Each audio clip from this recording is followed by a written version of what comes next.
জুলাই যোদ্ধাদের সাথে কি তবে এক চরম বেইমানি হতে চলেছে? অবিশ্বাস্য মনে হলেও আজ রাজনীতির ময়দানে এই প্রশ্নটি সবচেয়ে বড় হয়ে দাঁড়িয়েছে। আর এই বিতর্কের কেন্দ্রে রয়েছেন এনসিপির দাপুটে নেতা নাহিদ ইসলাম। সমালোচকরা এখন প্রকাশ্যেই বলছেন, নাহিদ ইসলামই কি তবে ছাত্রলীগের নতুন গডফাদার হিসাবে আবির্ভূত হচ্ছেন? যে প্রশ্নটি আজ প্রতিটি সচেতন মানুষের মনে হাতুড়ি পেটাচ্ছে তা হল, নাহিদের কাঁধে চড়েই কি আবারও ক্ষমতার মূলধারায় ফিরছে সেই নিষিদ্ধ অভিশপ্ত দলটি? আওয়ামী লীগ মানেই যে স্বৈরাচারী হাসিনা আর লাশের পাহাড়, তা তো আর নতুন করে কাউকে বলার অপেক্ষা রাখে না। দীর্ঘ এক রক্তক্ষয়ী লড়াইয়ের পর যারা নিজেদের জীবনের মায়া ত্যাগ করে আমাদের এই নতুন বাংলাদেশ এনে দিল, তাদের সাথে এমন ধোঁকাবাজি কেউ কি কখনো স্বপ্নেও ভেবেছিল? সবার নাকের ডগায় বসে এক গোপন নীল নকশা তৈরি করা হচ্ছে। ক্ষমতার চেয়ারে বসার পর চেনা মুখগুলো কেমন করে রাতারাতি অচেনা হয়ে যাচ্ছে। যাদের দেশ ছাড়া করতে এতগুলো তরতাজা প্রাণ অকালে ঝরে গেল, সেই বাতিল কাঠামোর লোকদেরই আবারও বুক চিতিয়ে ফিরিয়ে আনার আয়োজন চলছে। কিন্তু কার ইশারায় হচ্ছে এই পর্দার পেছনের খেলা? আজকের এই বিশেষ প্রতিবেদনে আমরা এমন এক ভয়ঙ্কর সত্য ফাঁস করব যা শুনলে আপনার রক্ত হিম হয়ে যাবে। বাংলাদেশের বর্তমান রাজনীতির ময়দান এখন এক অদ্ভুত ইঁদুর বেড়াল খেলার মঞ্চে পরিণত হয়েছে। একদিকে তারেক রহমানের নেতৃত্বাধীন বিএনপি, যারা ক্ষমতায় আসার জন্য শুরু থেকেই বেশ চতুর এবং কৌশলী চাল চেলেছে। তারা খুব ভালো করেই জানত, স্বৈরাচারী হাসিনার সেই বিশাল ভোট ব্যাংকে যদি সুকৌশলে নিজেদের ফায়দায় কাজে লাগানো যায়, তবে নির্বাচনে জয় হবে সুনিশ্চিত। এই গোপন পরিকল্পনা অনুযায়ী বিএনপি প্রথমে সেই বাতিল হওয়া দলটির সমর্থকদের নীরব সমর্থন আদায় করে নিজেদের পাল্লা ভারী করেছিল। কিন্তু ক্ষমতায় বসার ঠিক পরপরই তারা ভোল বদলে ফেলে। সংসদে আইন পাশ করে সেই দলটিকে নিষিদ্ধ করার মাধ্যমে তারা জনগণের বিপুল বাহবা এবং প্রশংসা কুড়ায়। সবাই ভেবেছিল এবার বুঝি জালিমরা চিরতরে নিশ্চিহ্ন হলো। কিন্তু রাজনীতির তলে তলে যে অন্য এক ভয়ঙ্কর কারসাজি চলছিল, তা কজনই বা টের পেয়েছিল। তারেক রহমান যখন ভেবেছিল তিনি দাবার বোর্ডে সেরা চালটি দিয়ে দিয়েছেন, ঠিক তখনই তাকে চমকে দিয়ে ময়দানে নামলেন এনসিপি নাহিদ ইসলাম। চালাকিতে তারেক রহমানের চাইতেও 10 কদম এগিয়ে থাকা এই নেতা এখন এমন খেলা শুরু করেছেন যা পুরো দেশের রাজনৈতিক সমীকরণকে ওলটপালট করে দিচ্ছে। সবচেয়ে বড় চমক এবং বিতর্কের জন্ম দিয়েছে এনসিপির প্রভাবশালী নেতা নাহিদ ইসলামের সম্প্রতি কিছু বক্তব্য। তিনি এখন অত্যন্ত দরাজ গলায় নিষিদ্ধ আওয়ামী লীগ নেতাকর্মীদের নিজের দলে নেওয়ার জন্য খোলা ডাক বসিয়ে দিয়েছেন। তার যুক্তি হলো, অতীতের পরিচয় যাই হোক না কেন, যারা সরাসরি কোনো বড় অপরাধে জড়িত ছিল না, তাদের জন্য এনসিপির দরজা সবসময় উন্মুক্ত।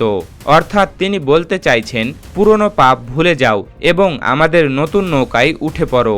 একবার ভাবুন তো, যে মানুষগুলো গত 15 বছর ধরে ফ্যাসিবাদের তত্ত্বাবধায়ক ছিল, যারা প্রতিটি পাড়ায় মহল্লায় সাধারণ মানুষের ওপর অকথ্য নির্যাতন চালিয়েছে, তাদেরই এখন নতুন মোড়কে বাজারে ছাড়ার এই ধান্দাবাজি কেন?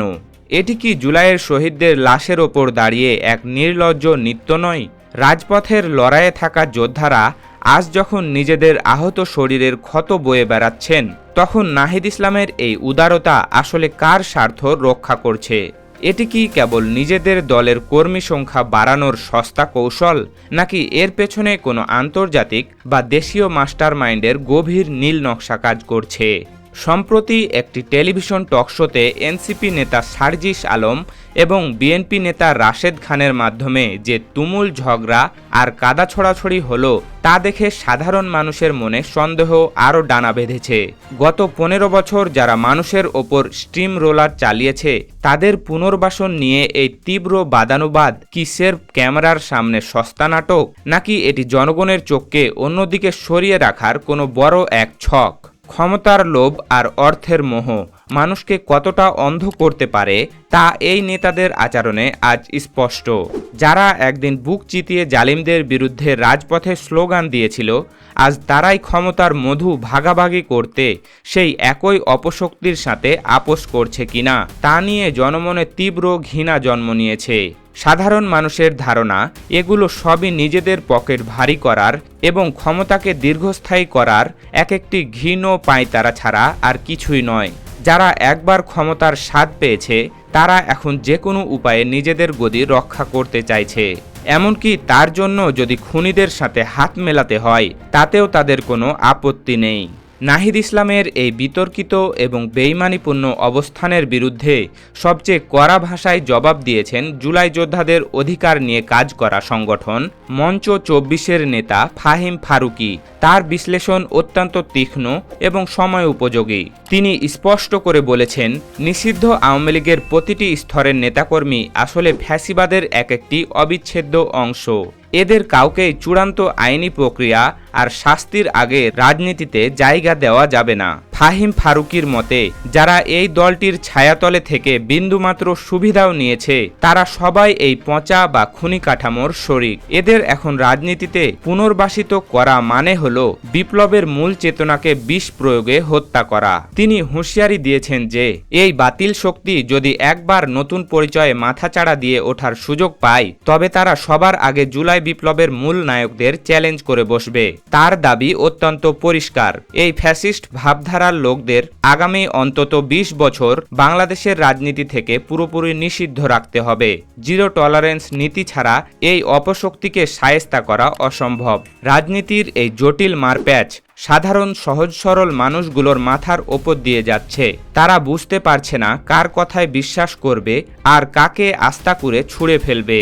মুখে নীতি আর বিপ্লবের কথা বললেও তলে তলে প্রায় সব পক্ষই এখন নিজেদের আখের গোছাতে ব্যস্ত। বাতিল হয়ে যাওয়া দলটির পাতি নেতা থেকে শুরু করে বড় নেতাদের পুনরায় রাজনীতিতে ফিরিয়ে আনার এই যে মরিয়া চেষ্টা, এর পেছনে রয়েছে বিপুল অঙ্কের টাকার খেলা। এই পরিত্যক্ত নেতাকর্মীদের ক্যাডার হিসাবে ব্যবহার করে পুনরায় রাজপথ দখলের যে নীল নকশা নাহিদ ইসলামেরা সাজিয়েছেন তা আসলে বাংলাদেশের সার্বভৌমত্বের জন্যই এক বড় হুমকি। কিন্তু এই ধুরন্ধর নেতারা ভুলে গেছেন যে সাধারণ মানুষ আর আগের মতো বোকা নেই। তারা সব দেখছে এবং সব বুঝছে। সময় মতো তারা ঠিকই এর কড়া জবাব দেবে। যারা ভেবেছে মানুষের আবেগকে পুঁজি করে তারা পার পেয়ে যাবে, তারা আসলে বোকার স্বর্গে বাস করছে।